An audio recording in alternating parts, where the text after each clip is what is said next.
ನಾನು ಇಷ್ಟು ದಿನ ಮಾಡಿದ ತಪ್ಪು ಅಂತ ನನ್ಗೆ ಈಗ ಅನ್ನಿಸ್ತಾ ಇದೆ.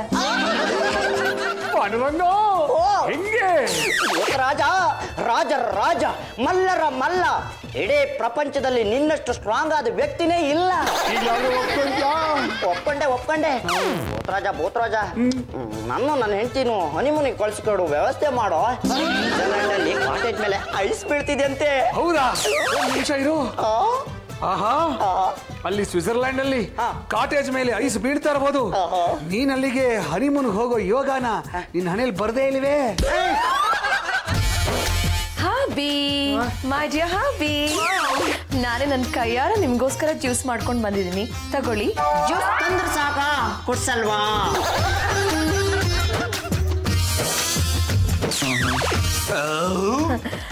ಹಾಬಿ, ಸ್ವಲ್ಪ ನಿಮ್ ಕಾಲ್ ನೀಡಿ.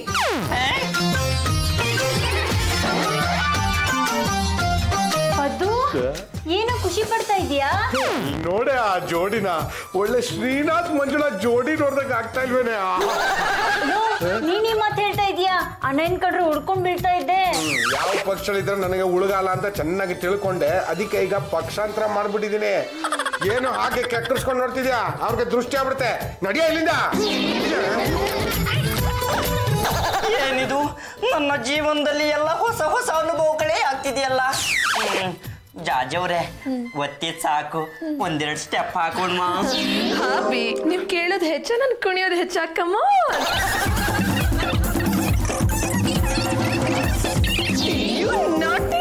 ನೀವು ಶಟ್ರಂಗಿ ಬೋಟಿ.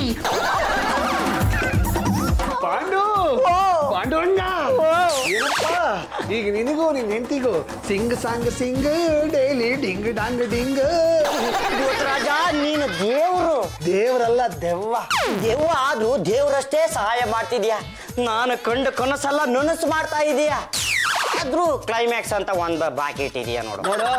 ನೀನು ಹನಿಮೂನ್ಗೆ ಹೆಲ್ಪ್ ಮಾಡು ಅಂತ ಕೇಳಿದ್ರೆ ನಾನು ಮಾಡಲ್ಲ. ನೀನು ನನಗೆ ಸಹಾಯ ಮಾಡದೇ ಇದ್ರು ಪರವಾಗಿಲ್ಲ. ನಾನು ನನ್ನ ಹೆಂಡತಿ ಹನಿಮೂನ್ಗೆ ಹೋಗ್ಬೇಕು ಅಂದ್ರೆ ಆ ರಂಭ ಸಿಗಬೇಕು, ಅವಳಿಂದ 40 ಲಕ್ಷ ಕೊಕ್ಕಿಸ್ಬೇಕು. ಅದಕ್ಕೆ ನೀನು ಸಹಾಯ ಮಾಡ್ಬೇಕು. ಆ ಸಹಾಯ ನಾ ಮಾಡ್ತೀನಿ, ನನಗೆ ನೀನೊಂದು ಸಹಾಯ ಮಾಡ್ತೀಯಾ? ನನ್ನಿಂದ ನಿನಗೆ ಸಹಾಯನಾ? ಹೌದಪ್ಪ. ನೋಡು, ನಾನು ಬದುಕಿದ್ದಾಗ ಹೋರಾಟಗಾರ ಆಗಿದ್ದೆ ಅಂತ ಹೇಳಿದೆ ಅಲ್ವಾ? ಆವಾಗ ನಾನು ಮಾಡಬೇಕಾಗಿದ್ದು ಒಂದು ಕೆಲಸ ಈಗ ಪೆಂಡಿಂಗ್ ಉಳಿದೋಗಿದೆ. ಯಾವ ಕೆಲಸನೋ ಅದು? ಅದು ರಾಜಣ್ಣ ಮತ್ತೆ ಸೀತಮ್ಮ ಅಂತ ಇಬ್ರು ದಂಪತಿಗಳಿದ್ರು. Flash back ಕತೆನಾ?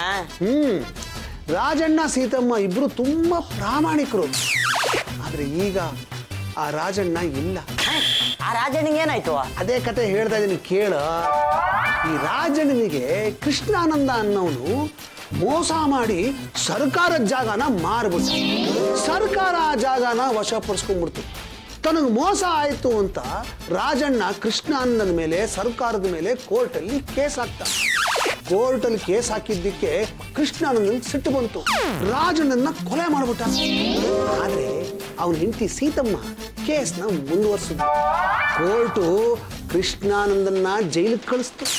ರಾಜನಿಗಾಗಿರೋ ತೊಂದರೆಯಿಂದಾಗಿ ಅವನಿಗೆ ಪರಿಹಾರಧನವಾಗಿ ಸರ್ಕಾರ 1 ಕೋಟಿ ರೂಪಾಯಿ ಕೊಡಬೇಕು ಅಂತ ಆದೇಶ ಹೊರಡಿಸಿತು. ಸರ್ಕಾರ ಆ ಮೊತ್ತ ಸ್ಯಾಂಕ್ಷನ್ನೂ ಮಾಡ್ತು. ಯಾವನೋ ಒಬ್ಬ ದುಷ್ಟ ಭ್ರಷ್ಟ ಅಧಿಕಾರಿ ಒಬ್ಬ ಆ ಹಣ ಕೊಡದೆ ಸತಾಯಿಸ್ತಾ ಇದ್ದಾನೆ. ಅದಕ್ಕೆ ನಾನೇನ್ ಮಾಡ್ಬೇಕೀಗ? ನೀನು ನನ್ನ ದೂತನಾಗಿ ಹೋಗಿ ಆ ಸೀತಮ್ಮನ್ನ ಮೀಟ್ ಮಾಡಬೇಕು, ಅವಳಿಗೆ ಸಹಾಯ ಮಾಡಬೇಕು. ಅಲ್ಲ, ಆ ಸೀತಮ್ಮಂಗೆ ಯಾವ ಹನುಮಂತನೂ ಇಲ್ವಾ? ಈಗ ನೀನೇ ಹನುಮಂತ ಆಗಿ ಅಲ್ಲಿಗೆ ಹೋಗಬೇಕು. ನೋಡು, ಅವಳಿಗೆ ಒಬ್ಬ ಮಗ ಇದ್ದಾನೆ, ಗಿರಿ ಅಂತ ಅವನ ಹೆಸರು. ಅವನಿಗೆ ಫುಟ್ಬಾಲ್ ಅಂದ್ರೆ ಹುಚ್ಚು. ಫಸ್ಟ್ ನೀನು ಅವನನ್ನ ಮೀಟ್ ಮಾಡಬೇಕು.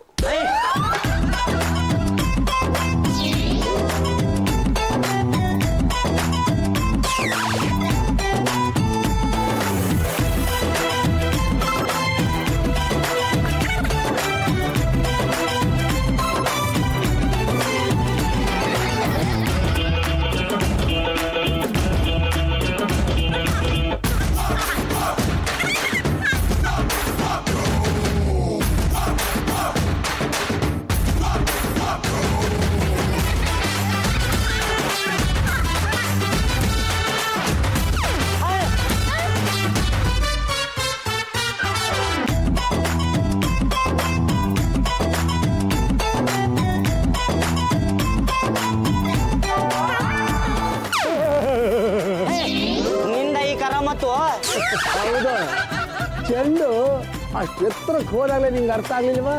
ಏನಿದು ಮಕ್ಕಳಾಟ? ಮಕ್ಕಳ ಆಟ ಅಲ್ಲ, ಫುಟ್ಬಾಲ್ ಆಟ. ಮೊದಲು ನೀನು ಆ ಗಿರಿನ ಫ್ರೆಂಡ್ ಮಾಡ್ಕೊ. ಅವನು ಪ್ರಳಯ ಅಂತಕ ಇರೋ ಚೋಟುದ್ದ, ಮಾತಾಡೋದು ಮಾರುದ್ದ. ನೀನು ಗೆಂಡಗಲಿ ವಂಶದ ಕಟ್ಟ ಕಡೆಯ ತುಂಡು. ನಿಮ್ಮ ವಂಶದವರು ಕತ್ತಿ ಹಿಡ್ಕೊಂಡು ಕುದುರೆ ಏರಿ ಶತ್ರುಗಳ ರುಂಡಗಳಲ್ಲಿ ಚಂಡಾಟ ಆಡಿದ್ರು ಅಂತ ಹೇಳ್ತೀಯ. ಒಂದು ಚೆಂಡ ತಂದ್ಕೊಡೋ ಯೋಗ್ಯತೆ ಇಲ್ಲ ಅಂದ್ರೆ ನೀನ್ ಏನು ಮಾಡ್ತೀಯ? ಮೋಸದ ಮೇಲೆ ಮೋಸ ಮಾಡ್ತಾ ಇದ್ರೆ ನಿನ್ ಜೊತೆ ಕಾಂಪೀಟ್ ಮಾಡಕ್ ಆಗಲ್ಲ. ಮುಂದೇನ್ ಮಾಡ್ಬೇಕು ಅಂತ ಹೇಳು. ಈ ಬಾಲ್ ತಗೊಂಡೋಗಿ ಆ ಹುಡುಗನ ಕೊಡು, ಫ್ರೆಂಡ್ಶಿಪ್ ಬೆಳೆಯತ್ತೆ. ಅಂಕಲ್ ಬನ್ನಿ, ಇದೇ ನಮ್ಮ ಮನೆ. ಒಳಗ್ ಬರ್ಬೋದೇನೋ? ನಾನು ಹೇಳ್ತಾ ಇದೀನಿ, ಬನ್ರಿ ರೇ. ಅಮ್ಮ, ಯಾರು ಇದು ಗಿರಿ? ಅಮ್ಮ, ಈ ಅಂಕಲು ನನ್ನ ಫುಟ್ಬಾಲ್ ಪಾರ್ಟ್ನರು. ಒಳ್ಳೆ ಪಾರ್ಟ್ನರ್ನೇ ಹುಡ್ಕೊಂಡಿದ್ಯಾ ಬಿಡು. ನನ್ ಚಿಕ್ಕಟ್ಟಾಗೆಲ್ಲ ಬಾಲ್ ಎಲ್ಲ ಹೋಗಿ ಮಾಯ ಆಗ್ಬಿಟ್ಟಿತ್ತು. ಈ ಅಂಕಲೇ ನನ್ಗೆ ಎಷ್ಟೋ ಕಷ್ಟಪಟ್ಟು ಹುಡುಕೊಂಡು ಕೊಟ್ರು ಗೊತ್ತಾ? ನನ್ನ ಮಗನ್ಗೆ ಫುಟ್ಬಾಲ್ ಅಂದ್ರೆ ಹುಚ್ಚು. ಗೊತ್ತು ಬಿಡಿ, ನಿಮ್ಮ ಮಗ ಒಳ್ಳೆ ಫುಟ್ಬಾಲ್ ಪ್ಲೇಯರ್ ಆಗ್ತಾನೆ. ಅಂಕಲ್, ಫುಟ್ಬಾಲ್ ಆಡೋನು ಫುಟ್ಬಾಲ್ ಪ್ಲೇಯರೇ ಆಗ್ತಾನೆ, ಮತ್ತೆ ನಾನು ವಾಲಿಬಾಲ್ ಪ್ಲೇಯರ್ ಆಗ್ತಾನ. ನಿಮ್ ಮನೆ ವಿಷಯ ನನಗೆ ಗೊತ್ತು. ಸರ್ಕಾರದವರು ನಿಮ್ಗೆ 1 ಕೋಟಿ ರೂಪಾಯಿ ಪರಿಹಾರ ಧನ ಕೊಡ್ಬೇಕಾಗಿತ್ತು. ಅದನ್ನು ಕೊಡದೆ ಸತಾಯಿಸ್ತಿದ್ದಾರೆ ಅಲ್ವಾ? ಅಯ್ಯೋ, ನನ್ನ ಕಷ್ಟ ಯಾರ ಹತ್ರ ಹೋಗಿ ಹೇಳಿ, ನಾನು ಯಾರ ಹತ್ರ ನ್ಯಾಯ ಕೇಳಲಿ? ಎಲ್ಲೋದ್ರು ದುಡ್ಡು ತಿನ್ನೋ ಅಧಿಕಾರಿಗಳೇ ತುಂಬಿಕೊಂಡಿದ್ದಾರೆ. ನೀವೇನು ಯೋಚನೆ ಮಾಡ್ಬೇಡಿ, ನಿಮಗೆ ನಾನು ಸಹಾಯ ಮಾಡ್ತೀನಿ. ಬೇಡಪ್ಪ, ಈ ತರ ಸಹಾಯ ಮಾಡ್ತೀನಿ ಅಂತ ಎಷ್ಟೋ ಜನ ಬಂದೋದ್ರು. ನಿಮ್ಗೆ 1 ಕೋಟಿ ಕೊಡಿಸ್ತೀನಿ ಅನ್ಬಿಟ್ಟು 10-20 ಸಾವಿರ ರೂಪಾಯಿ ಪೀಕ್ಬಿಟ್ಟು ಹಂಗೆ ಮಾಯ ಆಗ್ಬಿಟ್ಟು. ನೀನು ಆ ಲಿಸ್ಟಿಗೆ ಸೇರ್ಕೋಬೇಡಪ್ಪ. ಗೌರ್ಮೆಂಟ್ ಆಫೀಸಲ್ಲಿ ಒಬ್ಬ ಭ್ರಷ್ಟ ಇದ್ದಾನೆ. ಅವನು ನನಗೆ ದುಡ್ಡು ಕೊಡ್ಲೇಬಾರ್ದು ಅಂತ ಡಿಸೈಡ್ ಮಾಡ್ಬಿಟ್ಟಿದ್ದಾನೆ. 1 ಕೋಟಿ ರೂಪಾಯಿ ನಿಮ್ಮ ಹೆಸರಲ್ಲಿ ಸ್ಯಾಂಕ್ಷನ್ ಆಗಿದೆ ಅಂದ್ಮೇಲೆ ಅವನು ಕೊಡ್ಬೇಕು, ಅವನ ಅಪ್ಪನೂ ಕೊಡ್ಬೇಕು. 2 ಕಂತಲ್ಲಿ ಬಿಡುಗಡೆ ಮಾಡ್ತಾನಂತೆ. ಮೊದಲನೇ ಕಂತದನ್ನ ಅವನೇ ನುಂಗಿ ನೀರು ಕುಡಿತಾನಂತೆ. 2ನೇ ಕಂತು ನನಗೆ ಕೊಡ್ತಾನಂತೆ. ಅಂದ್ರೆ 50 ಲಕ್ಷ ಅವನ್ಗಂತೆ, ಇನ್ನು 50 ಲಕ್ಷ ನನ್ಗಂತೆ. ಅವನೇನು ನಿಮ್ಮ ವಾರಸುದಾರನ, ನಿಮ್ಮ ಗಂಡನ ಪೊಯ್ಕಿನ, ಇಲ್ಲ ಸೌತಿ ಮಗನ? ಇಂಥದಕ್ಕೆಲ್ಲ ನಾ ಅವಕಾಶ ಕೊಡಲ್ಲ. ನನಗಿರೋದು 2 ಕನಸು. ನನ್ನ ಗಂಡ ಕೊಲೆ ಆಗಿರೋದಕ್ಕೆ, ನಾನು ಜಮೀನು ಕಳ್ಕೊಂಡಿರೋದಕ್ಕೆ ಸರ್ಕಾರದಿಂದ ಬರೋ ಪರಿಹಾರಧನ ಸಂಪೂರ್ಣವಾಗಿ ನನಗೆ ಸೇರಬೇಕು. ಇನ್ನೊಂದು, ನನ್ನ ಮಗ ದೊಡ್ಡ ಫುಟ್ಬಾಲ್ ಆಟಗಾರ ಆಗಬೇಕು. 2 ಆಗತ್ತೆ ಬಿಡಿ. ನಿಮಗೆ ಮೋಸ ಮಾಡಿದವನು ತುಂಬಾ ದಿನ ಉಳಿಯಲ್ಲ. ಆದರೆ ಇದು ಮೋಸಗಾರರ ಕಾಲ ಅಪ್ಪ. ನನ್ನ ಸಹಾಯಕ್ಕೆ ಯಾವ ಗಾಡ್ ಫಾದರು ಇಲ್ಲ. ನೀವೇನು ಯೋಚನೆ ಮಾಡಬೇಡಿ, ನಾನಿದ್ದೀನಿ. ಅಂದ್ರೆ ನಿಮ್ಗೆ ಸಹಾಯ ಮಾಡ್ತೀನಿ ಅನ್ನಪ್ಪ. ಎಷ್ಟು ಸಾವಿರ ಕೊಡಬೇಕು? ನಿಮ್ಮ ಆಣೆಗೂ ನಾಯ ಪೈಸಾ ಬೇಡ. ನಿಮ್ಮ ಹತ್ರ ಇರೋ ಪೇಪರ್ಸ್ ಜೆರಾಕ್ಸ್ ಕಾಪಿ ಕೊಡಿ, ನಾನು ವ್ಯವಸ್ಥೆ ಮಾಡ್ತೀನಿ.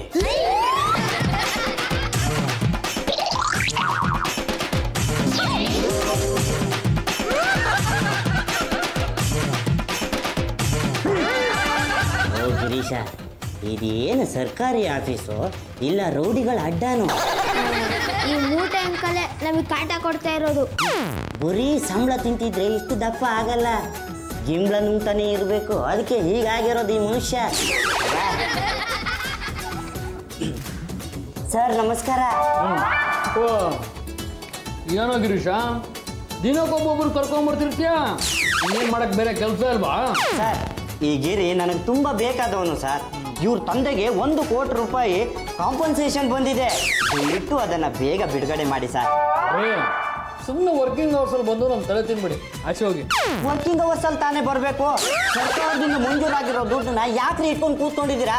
ಈ ಫೈಲ್ನ ಮೂವ್ ಮಾಡಿ ಬೇಗ ದುಡ್ಡು ಕೊಡಿ.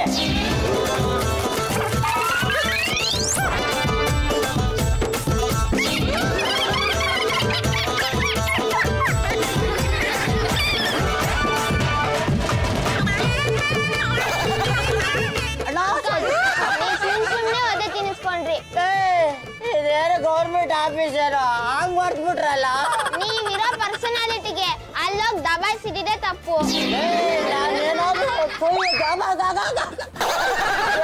ಕೈ ಎತ್ತಿದ್ರೆ ಅವ್ರ ಕಥೆನೇ ಮುಗ್ದಾಕಿತ್ತು. ಕೈ ಎತ್ತಕ್ಕೆ ಶಕ್ತಿ ಇಲ್ಲ, ಇನ್ ಅವ್ರ ಕಥೆಯಲ್ಲಿ ಮುಗಿಯುತ್ತೆ. ಅಮ್ಮ, ನಮ್ಮನ್ನ ಆ ದೇವ್ರೇ ಕಾಪಾಡ್ಬೇಕು.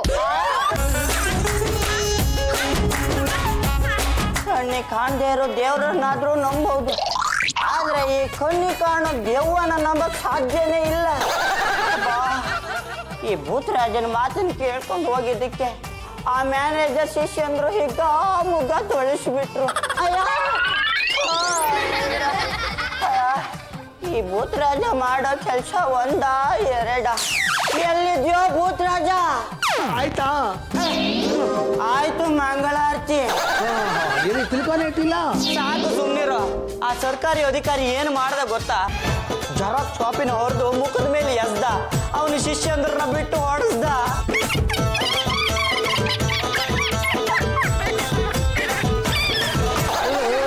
ನೀನ್ ಯಾವ ಸೀಮೆ ಪಾಳೆಗಾರ ಅಂತ ಅವಾಗ ನಾನು ಗಂಡು ಗುಲಿ ವಂಶದ ಕಟ್ಟ ಕಡೆಯ ತುಂಡು ಆ ಕೈ ಎತ್ತರೆ ಅದು ಈ ಕೈ ಎತ್ತರೆ ಇದು ಅಂತ ಹೊಡೆಕತ್ತಾ ಇರ್ತೀಯ ಒಬ್ಬ ಸರ್ಕಾರಿ ಅಧಿಕಾರಿನ ದಬಾಯಿಸಕ್ಕಾಗಿಲ್ಲ ಅಂದಮೇಲೆ ನೀನು ಯಾವ ಸೀಮೆ ಪಾಳೆಗಾರ ನಿನಗೂ ಒಂದು ಕತ್ತಿ ಬೇಕಾ ಒಂದು ಕೆಲಸ ಮಾಡು ಸೊಂಡಲ್ಲಿ ಕತ್ತಿ ತೆಗೆದು ಛತ್ರಿ ಸೆಕ್ಕಸ್ಕ ಲೇ ಭೂತರಾಜ ಆ ಸರ್ಕಾರಿ ಅಧಿಕಾರಿ ದಾಂಡಿಗ ಸೊಂಡವನ ತರ ಇದ್ದಾನೆ ರಾಕ್ಷಸ ಮುಖ ಅಲ್ಲ ನನ್ನ ಜೊತೆ ನೀನು ಬರೋದನ್ನ ಬಿಟ್ಟು ನಾನು ಒಬ್ಬನೇ ಕಳ್ಸ್ಕೊಟ್ಟಿದ್ಯಲ್ಲ ಈಗ ಏನಾಯ್ತು ಮಹಾ ಮಂಗಳಾರತಿ ಆಯ್ತು ಎಲ್ಲ ಕೆಲಸನೂ ನಾನೇ ಮಾಡಕ್ ಆಗಲ್ಲಪ್ಪ ಫೈಲು ತನಗ್ತಾನೇ ಮೂವ್ ಆಗ್ಬೇಕು ಅದಕ್ಕೆ ನಿನ್ನನ್ನು ಕಳಿಸಿದ್ ನಾನು ಈಗ ಮುಂದೆ ಏನು ಮಾಡ್ಲಪ್ಪ ಈಗ ನಿನ್ನ ಒಳಗಡೆ ಇರೋ ಶಕ್ತಿನೆಲ್ಲ ಒಂದುಗೂಡಿಸಿ ಹೋರಾಟ ಮಾಡು ನಾನು ಒಬ್ಬನೇ ಹೆಂಗಪ್ಪ ಹೋರಾಟ ಮಾಡ್ಲಿ ಹೌದಲ್ವಾ ಹ್ಞೂ ಒಂದು ಕೆಲಸ ಮಾಡು ನಿನ್ನ ಹೆಂಡತಿ ಸಪೋರ್ಟ್ ತಗೋ ನನ್ನ ಹೆಂಡತಿ ಸಪೋರ್ಟ್ ಮಾಡ್ತಾರ ಯಾಕೆ ಮಾಡಲ್ಲ ನಾನಿಲ್ವಾ ಕರಿ ಅವಳನ್ನ ನಾನು ಒಂದ್ಸಲ ನೋಡ್ಬಿಡ್ತೀನಿ ನನ್ನ ಹೆಂಡತಿನ ಕರಿತೀನಿ ಆದ್ರೆ ನೀನ್ ಇಲ್ಲಿರ್ಬಾರ್ದು ಯಾಕಪ್ಪ ನಾನು ಅವ್ಳ ಕಣ್ಣು ಕಾಣಿಸಲ್ಲ ಅವ್ರ ಕಣ್ಣಿಗೆ ಕಾಣಿಸಲ್ಲ ಆದ್ರೆ ನನ್ನ ಕಣ್ಣಿಗೆ ಕಾಣಿಸ್ತಲ್ಲಪ್ಪ ನಾನು ನನ್ನ ಹೆಂಡತಿ ಒಟ್ಟಿಗೆ ಇರ್ಬೇಕಾದ್ರೆ ನೀನ್ ಇಲ್ಲಿ ಇರಬಾರ್ದು ಜಾಜವ್ರ ಹಾಬಿ ಓ ಹಾಬಿ ನಿಮ್ ಸೇವೆಗೆ ನನ್ ಸದಾ ಸಿದ್ಧ. ಇಷ್ಟೊಂದು ಬದಲಾವಣೆ ಎಲ್ಲ ನನ್ನ ಪ್ರಭಾವ. ಹಾಬಿ ನನ್ನಿಂದ ಏನಾಗ್ಬೇಕು? ಹಾಬಿ ನಮ್ಮ ಪಾರ್ಟಿ ಒಬ್ಬರಿಗೆ ಒಂದ್ ಕಡೆ ಮೋಸ ಆಗ್ತಾ ಇದೆ. ಸರ್ಕಾರಿ ಅಧಿಕಾರಿ ಹತ್ರ ಹೋಗಿ ನ್ಯಾಯ ಕೇಳಬೇಕು. ಕಾಲಕ್ಕೆ ಬಿದ್ದು ನ್ಯಾಯ ಕೇಳಬೇಕಾ? ಇಲ್ಲ, ಜಾರ್ಜ್ ಒದ್ದು ನ್ಯಾಯ ಕೇಳಬೇಕು. ನಿಮ್ಮ ಆಶೀರ್ವಾದ ಇದ್ರೆ ಆ ಕೆಲಸ ಖಂಡಿತ ಆಗುತ್ತೆ. ಏನಿದೆ ಆಶ್ಚರ್ಯ, ನನ್ನ ಆಶೀರ್ವಾದ ಅಷ್ಟೊಂದು ಪವರ್ಫುಲ್ಲ. ಹಾಬಿ ಇದ್ರಲ್ಲಿ ಆಶ್ಚರ್ಯ ಏನ್ ಬಂತು? ನಿಮ್ಗೋಸ್ಕರ ನನ್ ಪ್ರಾಣ ಕೊಡೋದಕ್ಕೂ ಸಿದ್ಧ. ಹಾಬಿ ನೀವೇನು ಯೋಚನೆ ಮಾಡ್ಬೇಡಿ, ಮನೆ ಮಂದಿ ಎಲ್ಲ ಹೋಗಿ ಆ ಮನುಷ್ಯನ್ಗೆ ನೀರ್ ಕೊಡಿಸ್ತೀವಿ. ಸೀತಮ್ಮ, ನಿನ್ನ ಗೋಳಿನ ಕಥೆ ಕೇಳಿ ನಮ್ಮೆಲ್ಲರ ಕರಳು ಚುಳ್ಳು ಅಂತ ಬಿಡ್ತು. ಗಲಿಗಲಿ ವಂಶಕ್ಕೆ ಗಲಿ ಗಲಿ ಅಲ್ಲ, ಗಂಡು ಗಲಿ. ಆ ವಂಶಕ್ಕೆ ಅವಮಾನ ಮಾಡುವುದು ಆ ಸರ್ಕಾರಿ ಅಧಿಕಾರಿಗಳು. ನಾವು ಆ ಅಧಿಕಾರಿ ಮೇಲೆ ರಿವೆಂಜ್ ತಗೋತೀವಿ. ಈಗ ಎಷ್ಟೋ ಜನ ಬಂದ್ರು, ಹೇಳಿದ್ರು, ಹಾಗೆ ಹೊರಟೋದ್ರು, ಏನು ಕಿಸಿಲಿಲ್ಲ. ಆದರೆ ನಾವು ಇದುವರೆಗೂ ಬಂದಿಲ್ವಲ್ಲ. ನಾವು ಕೈ ಇಟ್ಮೇಲೆ ಮುಗೀತು. ನಾನೇನಾದ್ರೂ ಮುಷ್ಕರಕ್ಕೆ ನಿಂತ್ರೆ ಇಡೀ ಮಹಿಳಾ ಸಂಘನೇ ನನ್ನ ಹಿಂದೆ ಇರುತ್ತೆ. ನಿಮಗೆ ಅವಮಾನ ಮಾಡಿದ ಅಧಿಕಾರಿಗಳಿಗೆ ನಾವು ಸರಿಯಾದ ಪಾಠನ ಕಲಿಸ್ತೀವಿ. ನಿಮ್ಮಿಂದ ಈ ಕೆಲಸ ಆಗುತ್ತಾ? ದೇವರು ನಮ್ಮ ಕಡೆ ಇದ್ದಾನೆ. ಗಟ್ಟಿ ಮನಸ್ಸಿಂದ ಕೆಲಸ ಶುರು ಮಾಡೋಣ. ನೀವು ನಮ್ಮ ಜೊತೆ ಹೋರಾಟ ಮಾಡಿ, ನಾವು ನಿಮಗೆ ನ್ಯಾಯ ಕೊಡಿಸ್ತೀವಿ. ಬಾ ಹೋಗೋಣ. ಅಯ್ಯೋ, ಯಾಕೆ ಹೆದರ್ಕೋತೀಯ? ಬಾ. ನಮಸ್ಕಾರ ಸರ್. ಏನಿದು ಸೈನ್ಯ? ನ್ಯಾಯ ಕೇಳೋಕ್ ಬಂದಿದ್ದೀವಿ. ಹೋಗಿ ಅದ್ರ ಸರ್ಕಲ್ ಟೆಂಟ್ ಹಾಕೊಳ್ರಿ. ಇಲ್ಲಿ ಹೊಗೆ ಹಾಕ್ತೀವಿ. ಯಾರಿಗೋ? ನಿನಗೆ.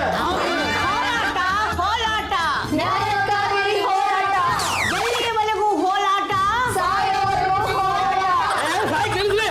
ನಿಮ್ ಈ ಹೋರಾಟ ಕೋಲಾಟ ಎಲ್ಲ ಆಚೆ ಇಟ್ಕೊಳ್ಳಿ. ನನ್ನ ಹತ್ರ ಇವೆಲ್ಲ ನಡೆಯಲ್ಲ. ಏನ್ರಿ ಟ್ರಸ್ಟ್ ಪಾಸ್ ಮಾಡ್ತೀನಿ ಏನ್ರಿ? ಎಕ್ಸ್ಕ್ಯೂಸ್ ಮೀ, ಸರ್ಕಾರಿ ಆಫೀಸಿಗೆ ಬಂದ್ರೆ ಅದು ಅತಿಕ್ರಮ ಪ್ರವೇಶ ಹೇಗ್ರಿ ಆಗುತ್ತೆ? ಮೂವ್ ಆಗಿದ್ರೆ ಚೆಕ್ ಕೇಳೋಣ ಅಂತ ಬಂದಿದ್ದೀವಿ. ನೋಡಿ, ಮರ್ಯಾದೆಗೆ ಆಚೆ ಹೋದ್ರೆ ಸರಿ, ಇಲ್ಲ ಅಂದ್ರೆ ಒಬ್ಬೊಬ್ಬರನ್ನು ಕುತ್ಕೆ ಹಿಡಿದು ಆಚೆ ತಳ್ಬಿಡ್ತೀನಿ. ನೀವೆಲ್ಲ ಸ್ವಲ್ಪ ಈ ಕಡೆ ಬನ್ನಿ. ಓಯ್, ನೀನು ಗಂಡ್ಸೆ ಆಗಿದ್ರೆ ನನ್ನೊಬ್ಬನ ಹೊರಗಡೆ ತಳ್ಳ ನೋಡೋಣ.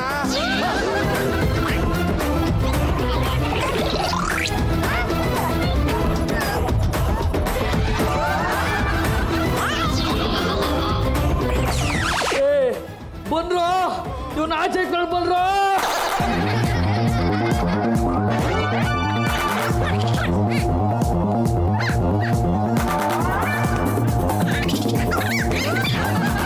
ಗಂಡನಲ್ಲಿ ವಂಶದ ಆಧಾರ ಸ್ತಂಭ ಪದ್ದು ಅಲಿಯಾಸ್ ಪದ್ಮನಾಭ ನಾನು. ನನ್ನ ಆಚೆಗೆ ಹಾಕೋದಷ್ಟು ಸುಲಭ ಅಲ್ಲ. ಒಳ್ಳೆ ಮಾತಲ್ಲಿ ಆ ಸೀತಮ್ಮ ಅವ್ರು ಚೆಕ್ ಕೊಟ್ರೆ ಸರಿ, ಇಲ್ಲಾಂದ್ರೆ ನಿನ್ನ ಆಫೀಸ್ ನ ಧ್ವಂಸ ಮಾಡ್ಬಿಡ್ತೀನಿ. ಸೀತಮ್ಮ ಅವ್ರ ಫೈಲು ರೆಡಿ ಆಗಿದೆ, ಆದ್ರೆ ಅದು ಹೆಡ್ ಆಫೀಸಲ್ಲಿದೆ.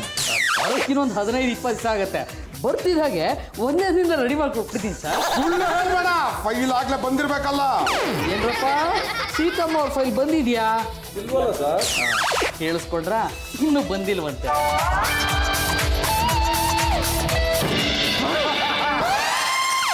ಮತ್ತಿದ್ಯಾ ಫೈಲು? ಇದು ಸೀತಮ್ಮ ಅವ್ರ ಫೈಲು ಇಲ್ಲಿ ಹೇಗೆ ಬಂದ್ಬಿತ್ತು? ರೂಫ್ ಏನಾದ್ರು ತೂತಾಗೋಗಿದ್ಯಾ?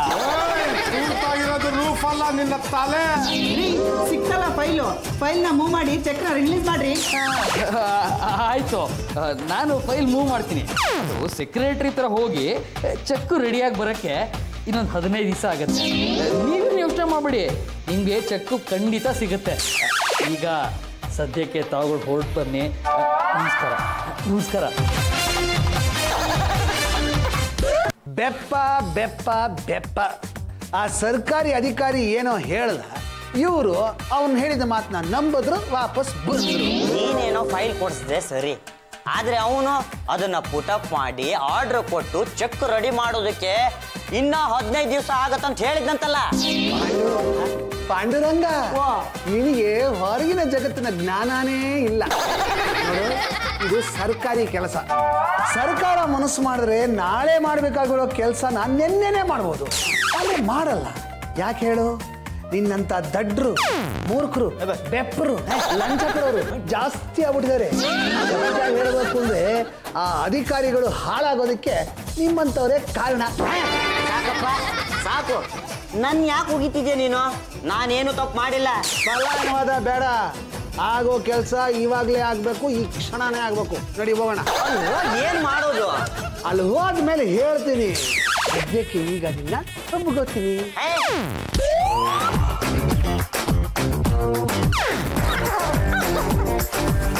ಎಣ್ಣೆ ವಾಸನೆ ಬರ್ತಾ ಇದೆ. ಏನು ಕುಡ್ದಿದ್ಯಾ ಹೇಗೆ? ನಾನೆಲ್ಲ ಕುಡಿದಿರೋದು ಅವನು. ಹೌದಾ? ಮತ್ತಿನೇನು ಚೆನ್ನಾಗಿ ಲಂಚ ತಿಂತಾರ, ಆ ದುಡ್ಡನ್ನೆಲ್ಲ ಹೆಂಗ್ ಖರ್ಚು ಮಾಡೋದು?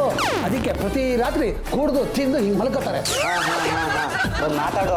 ಅಯ್ಯ, ನಾನು ಮಾತಾಡ್ಸಕ್ಕಾಗಲ್ಲ, ನನಗೆ ಶರೀರ ಇಲ್ಲ. ನೀನೇ ಮಾತಾಡ್ಸು. ನಾನು ಮಾತಾಡ್ಸಿದ್ರೆ ಅವನು ಕೇಳಿಸೋದು ಇಲ್ಲ. ಮಾತಾಡ್ಸು. ಆ ಮ್ಯಾನೇಜರ್ ಹತ್ರ ಹೋಗಿ ಮಾತಾಡೋದಕ್ಕೆ ನಂಗೆ ಭಯ ಆಗ್ತಿದೆ. ನಾನು ಇನ್ನಿಲ್ಲ, ಹೋಗು ಹೋಗು. ಬಿಡು ಅಂತ ಹೇಳ್ತೀನಿ. ಬಿಡು.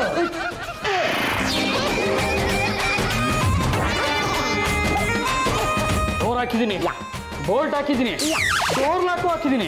ಹಂಗು ಹಿಂಗ ಹೊರಗಡೆ ಬಂದೆ ನೀನು. ಅದೆಲ್ಲ ಇರಲಿ, ಮೊದಲು ಆ ಮನುಷ್ಯ ಕೇಳೋ ಪ್ರಶ್ನೆಗೆ ಉತ್ತರ ಕೊಡು. ಏನೋ ತಲೆಗಿಲ ಕಿಟ್ಟಿದೀನೋ? ಯಾವ ಇಲ್ವಲ್ಲ ಅಲ್ಲಿ? ಯಾರ ಹತ್ರ ಮಾತಾಡ್ತಾ ಇದೀಯಾ? ಮರ್ಯಾದೆಯಿಂದ ಇಲ್ಲಿಂದ ಹೋದ್ರೆ ಸರಿ, ಇಲ್ಲಾಂದ್ರೆ ಕೂಗಾಡ್ಬಿಡ್ತೀನಿ. ಆಮೇಲೆ ಏನ್ ಮಾಡ್ತೀಯಾ? ಏನ್ ಮಾಡ್ತೀನ? ಬಾಯಿಗೆ ಬಂದಾಗ ಬೈತೀನಿ. ನಿನ್ನ ನಾಚಿಕೆ ಆಗಲ್ವಾ? ಮನುಷ್ಯ ಜನ್ಮ ನಿಂದು. ಅಪರಾತ್ರಿಯಲ್ಲಿ ಯಾರ್ದೊಬ್ಬರ ಮನೆಗೆ ನುಗ್ತೀನೋ? ಇಲ್ಲಿಂದ ಹೋದ್ರೆ ಸರಿ, ಇಲ್ಲಾಂದ್ರೆ ಪೊಲೀಸ್ನವ್ರು ಕಂಪ್ಲೇಂಟ್ ಕೊಡ್ತೀನಿ. ಏನ್ ಅನ್ಕೊಂಡ್ಬಿಡ್ತೀನಿ ನನ್ನ?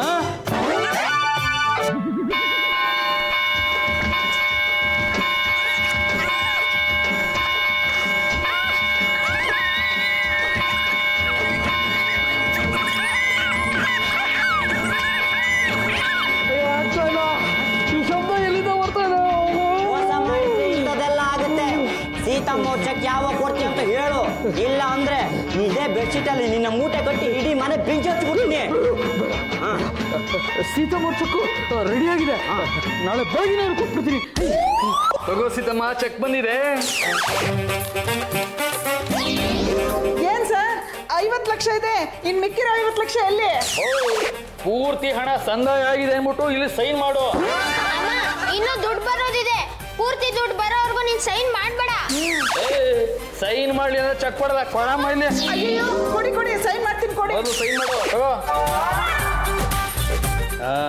ಹಂಗ್ ಬನ್ನಿ ದಾರಿಗೆ.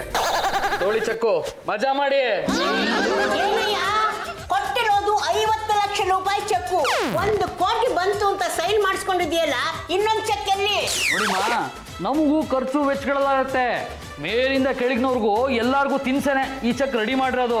ನೋಡಿ, ಇದು ಕಾಂಪನ್ಸೇಷನ್ ಪೇಮೆಂಟು, ಪೂರ್ತಿ ಹಣ ಸಿಗಲ್ಲ. ಏನ್ರಿ ಹಾಗಂದ್ರೆ? ನೋಡಿ ಮೇಡಮ್, ನೀವು ದೊಡ್ಡ ಸಮಾಜ ಸೇವಕಿನೇ ಇರಬಹುದು, ಸರ್ಕಾರದಿಂದ 1 ಕೋಟಿ ರೂಪಾಯಿ ಸ್ಯಾಂಕ್ಷನ್ ಆದ್ರೆ ಅದು ಬಡವರಿಗೆ ಸಿಗಕ್ ಬರೀ 10 ಲಕ್ಷ. ಎಲ್ಲ ಕಡೆಗೂ ಸೋರಿಕೆ ಆಗತ್ತೆ, ಏನು ಮಾಡಕ್ಕಾಗಲ್ಲ. ಇದು ನಮ್ಮ ದೇಶದ ಪರಿಸ್ಥಿತಿ. ಎಲ್ಲೋ ಸೋರಬಹುದು, ಆದ್ರೆ ಸೀತಮ್ಮನ ವಿಷಯದಲ್ಲಿ ಸೋರೋಕೆ ಸಾಧ್ಯನೇ ಇಲ್ಲ. ಈಗೇನು ಫುಲ್ ಅಮೌಂಟ್ ಕೊಡ್ತಿರೋ ಇಲ್ವೋ? ನೋಡ್ರಿ, 1 ಕೋಟಿ ರೂಪಾಯಿ ಸಂದಾಯ ಆಗಿದೆ ಅಂತ ಸೀತಮ್ಮನೆ ಸೈನ್ ಮಾಡಿಕೊಟ್ಟಾಗಿದೆ. ನೀವೆಲ್ಲ ತೆಪ್ಪಗಿದ್ಬಿಡಿ.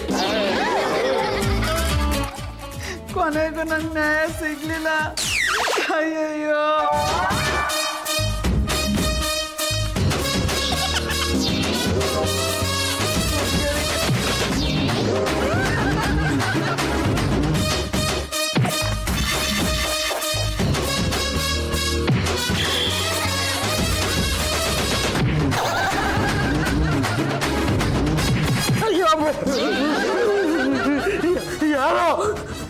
ಯಾರು ಹೊಡಿತಾ ಇರೋದು? ಸುತ್ತಮುತ್ತ ಯಾರು ಇಲ್ಲ, ನಿನ್ನ ಪಾಪ ಪ್ರಜ್ಞೆ ನಿನ್ನ ಕಾಡ್ತಾ ಇದೆ. ಯಾರು ಫುಟ್ಬಾಲ್ ತಗೊಂಡಾಗ ಹೊಡಿತಿದ್ದಾರೆ. ಈಗ ಫುಟ್ಬಾಲ್ ಇಂದ ಹೊಡಿತಾ ಇದ್ದಾರೆ, ಆಮೇಲೆ ನಿನ್ನನ್ನೇ ಫುಟ್ಬಾಲ್ ಮಾಡ್ಕೊಂಡು ಓದಿತಾರೆ.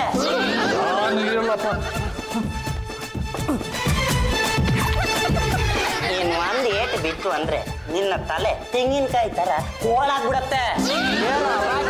ಕೊಡ್ತೀಯ ಇಲ್ವಾ? ಅಯ್ಯ, ನನಗೆ ಯಾಕೆ ಬೇಕು ಸ್ವಾಮಿ ನಿಮ್ ದುಡ್ಡು? ಒಂದೇ ಒಂದು ಪೈಸನು ತಿನ್ನಕ್ ಬಿಡ್ಲಿಲ್ಲ. ಯಾಕ್ರಿ ಬದುಕಿರ್ತೀರ ನೀವೆಲ್ಲ ಭೂಮಿ ಮೇಲೆ?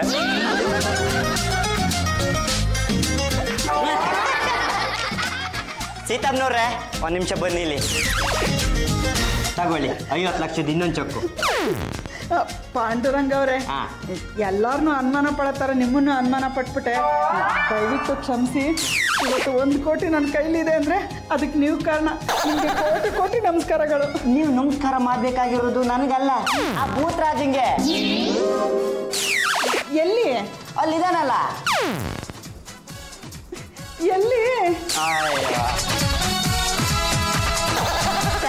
Thank you ಭೂತರಾಜ.